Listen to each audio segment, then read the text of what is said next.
سجل فيديو إمام مسجد ولاية برج بوعريريج والذي اعتلت قطة كتفه خلال أداء صلاة التراويح رقما خرافيا من المشاهدات عبر العالم خلال ساعات معدودة، حيث بلغت من خلاله رسالة سماحة الإسلام وإنسانيته قلوب البشر بأقل التكاليف.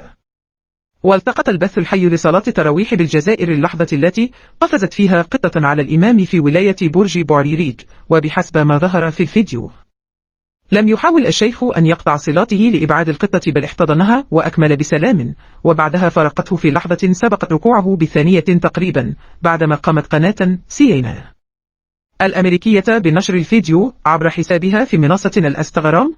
عائلة النجم العالمي كريستيانو تتفاعل مع فيديو الشيخ وليد مهسس.